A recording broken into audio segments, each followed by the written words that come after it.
Hello students.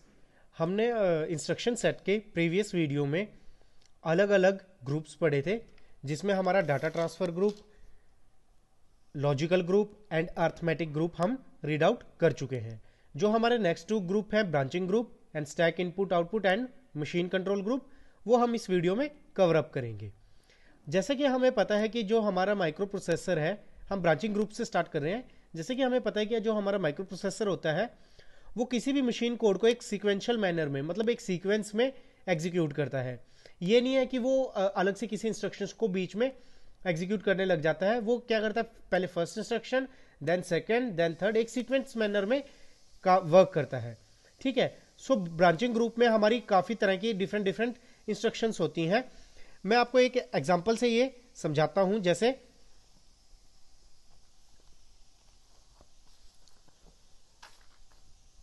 हमारे पास कोई instruction है, मान लो 1 2 3 4 5 6। माइक्रो प्रोसेसर क्या करेगा, 1 से 2 में आएगा, 2 को कंप्लीट करेगा पूरी तरह से, फिर 3 में, फिर 3 को पूरी तरह से कंप्लीट करेगा, फिर फोर्थ की स्टार्ट करेगा, फिर फोर्थ को कंप्लीट करेगा, फिफ्थ को स्टार्ट करेगा, देन फिफ्थ को पूरा कंप्लीट करके सिक्स्थ में आएगा। ये एक सिक्वेंशियल मैनर है। ठीक है। इसको हम अपना मेन प्रोग्राम भी बोल देते हैं। ठीक है। जब वो मेन प्रोग्राम को एक सीक्वेंशियल मैनर में हमारा माइक्रो प्रोसेसर डन करता है, ठीक है, तो इसमें हमारे पास किस तरह की इंस्ट्रक्शंस हैं। हमारी कॉल इंस्ट्रक्शन हो गई, ठीक है, और एक होगी कॉल एंड रिटर्न इंस्ट्रक्शन। ठीक है।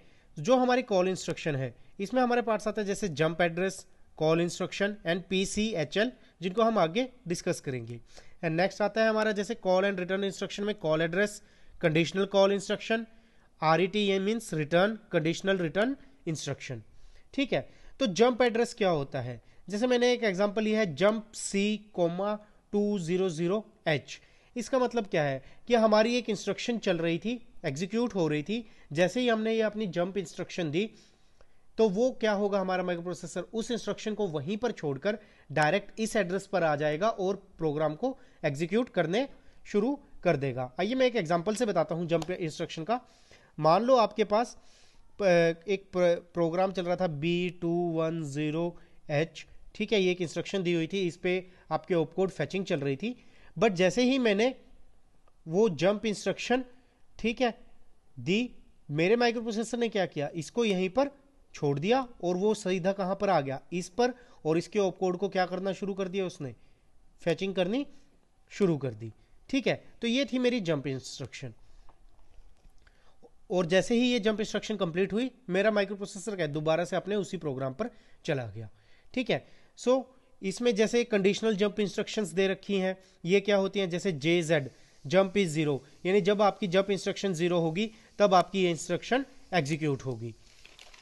जैसे JN, जब आपकी जंप इंस्ट्रक्शन 0 नहीं होगी तब ये इंस्ट्रक्शन होगी। जंप इज पॉजिटिव यानी JP, जब आपका जंप इंस्ट्रक्शन पॉजिटिव होगी तब ये इंस्ट्रक्शन एग्जीक्यूट होगी। मतलब कंडीशनल जंप इंस्ट्रक्शन का मतलब हो गया कि जंप इंस्ट्रक्शन के ऊपर आपकी कोई कंडीशन लग गई कि वो इंस्ट्रक्शन तब होगी जब वो इस कंडीशन को फुलफिल करेगा। JP कब फुलफिल होगी, जब वो पॉजिटिव होगा नंबर।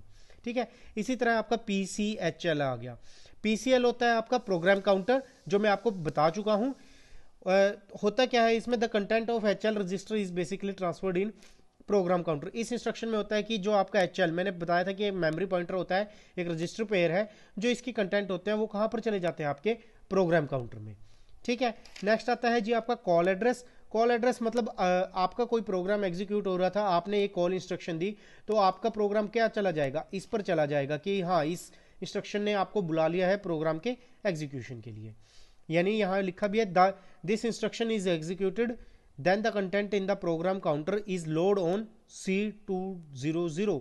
जब ये इंस्ट्रक्शन लगेगी तो आपके जो माइक्रो प्रोसेसर जितने भी आपके कंटेंट है प्रोग्राम काउंटर के, वो कहां पर लोड हो जाएंगे, मतलब यहां पर आ जाएंगे। Address and the microprocessor start the program from this, और माइक्रो प्रोसेसर क्या करेगा, आपका प्रोग्राम यहां से स्टार्ट कर लेगा। ठीक है। नेक्स्ट है आपकी रिटर्न।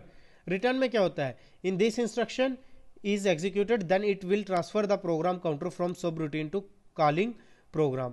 इस इंस्ट्रक्शन में क्या होता है, आपका प्रोग्राम अगर किसी अदर इंस्ट्रक्शन पर चला गया है, तो माइक्रो प्रोसेसर क्या करता है, उस इंस्ट्रक्शन को कंप्लीट करके दोबारा से अपनी मेन इंस्ट्रक्शन पर आ जाता है। मान लो आपकी एक इंस्ट्रक्शन चल रही थी 1 2 3 4, ठीक है, आपका प्रोग्राम 1 से 2 पर गया, 2 के एंड से और 3 के स्टार्ट से पहले उसने बीच में कोई एक सब प्रोग्राम ले लिया 1 2 3 4, ये आपका मेन रूटीन था मेन प्रोग्राम का, ये एक आपका सब प्रोग्राम है तो ये सब रूटीन है। तो माइक्रो प्रोसेसर क्या करेगा, 2 के एंड होते ही 1 इसको एग्जीक्यूट करना शुरू कर देगा, इसको एंड अप करके वो दोबारा से अपने मेन प्रोग्राम पर चले जाएगा, इसको हम रिटर्न बोलते हैं, ठीक है। ये थे आपके जो हमारा फोर्थ पॉइंट था ब्रांचिंग ग्रुप। ब्रांचिंग ग्रुप में ये आपकी अलग अलग इंस्ट्रक्शंस थे जिनको हम एक सीक्वेंस में हम प्रोग्राम को एग्जीक्यूट करा रहे थे। नेक्स्ट आता है आपका stack input and machine control group. Stack के बारे में आपको पता ही है, इसमें हमारे 3 पॉइंट्स आएंगे, बेसिकली 3 इंस्ट्रक्शन है। एक है SPHL। SPHL क्या है आपका, SP है स्टैक पॉइंटर, HL आपका मेमोरी पॉइंटर है। इसमें क्या होगा, जब ये इंस्ट्रक्शन एग्जीक्यूट होगी, जितने भी कंटेंट आपके HL रजिस्टर पेयर पर होंगे वो कहाँ पर मूव हो जाएंगे, आपके स्टैक पॉइंटर पर, ठीक है। इसी तरह आपकी ये push RP, push RP, RP क्या है आपका रजिस्टर पेयर, कि जब ये इंस्ट्रक्शन आपकी लगेगी तो आपके रजिस्टर पेयर के ऊपर जितने भी कंटेंट होंगे वो ऑटोमेटिकली कहां पर शिफ्ट होंगे या ट्रांसफर होंगे, आपके स्टैक के अंदर। पुश मींस क्या होंगे, स्टैक के अंदर वो कंटेंट्स शिफ्ट होना या ट्रांसफर होना स्टार्ट हो जाएंगे। नेक्स्ट आता है जी आपका पॉप RP। इसमें क्या होगा कि ये बिल्कुल पुश का अपोजिट है। जैसे पुश में क्या होगा, वो इंस्ट्रक्शन लगते ही आपके कंटेंट्स कहां पर मूव हो रहे थे, स्टैक के अंदर। इसमें क्या होंगे, वो स्टैक से आउट होने लगेंगे। पॉप मीन्स आउट होना, ठीक है। नेक्स्ट आता है जी मशीन कंट्रोल ग्रुप। ये आपका नाम से ही क्लियर है, मशीन कंट्रोल ग्रुप, यानी इसमें हमारी मशीन यानी माइक्रो प्रोसेसर कंट्रोल होगा। इसमें जो भी प्रोग्राम्स होंगे, जो भी इंस्ट्रक्शंस होंगी, वो क्या करेंगी कि मशीन को आपका कब रुकना है, कब उसे नहीं रुकना है, कब उसने वेट करनी है, कब उसने रन करना है, कब उसने इंस्ट्रक्शन को लेना है, कब इंस्ट्रक्शन को उसने नहीं लेना है, ये सब आपके मशीन कंट्रोल ग्रुप में होता है। इसके कुछ इंस्ट्रक्शंस के एग्जाम्पल दे रखे हैं। मीनिंग क्या है इसका कि ये इंस्ट्रक्ट करता है, यानी ये आदेश देता है कि कंट्रोल द इंस्ट्रक्शन, ये इंस्ट्रक्शन को कंट्रोल करने का। इसके कुछ इंस्ट्रक्शन है जैसे knob, halt, EI and DI। Knob में क्या होता है, नॉप मीन्स होता है जब भी इंस्ट्रक्शन आपकी माइक्रो प्रोसेसर को दी जाएगी तो माइक्रो प्रोसेसर सभी इंस्ट्रक्शंस को, सभी ऑपरेशंस को परफॉर्म करना रोक देगा और सिर्फ इसी इंस्ट्रक्शन को एग्जीक्यूट करेगा। हॉल्ट में क्या होगा, हॉल्ट जब इंस्ट्रक्शन आएगी तो आपका माइक्रो प्रोसेसर हॉल्ट हो जाएगा, मींस वो कोई किसी भी इंस्ट्रक्शन को लेने से बिल्कुल रोक देगा। इसलिए हम इसको एक वैलिड इंटरप्ट भी बोल देते हैं, क्योंकि हॉल्ट क्या करता है, हॉल्ट मींस यानी रोक देना, एक इंटरप्ट, एक वैलिड इंटरप्ट है आपका हॉल्ट प्रोग्राम। इसी तरह EI होता है इंटरप्ट अनेबल एंड DI होता है इंटरप्ट डिसेबल। इंटरप्ट अनेबल का मीन्स क्या होता है, जब आपका माइक्रो प्रोसेसर इंटरप्ट अनेबल होगा, यानी इसका जो फ्लैग है वो सेट हो जाएगा। इंटरप्ट फ्लैग क्या होगा, सेट होगा, तब आपका इंटरप्ट अनेबल होगा। अगर आपका इंटरप्ट फ्लैग रीसेट है तब वो डिसेबल होगा।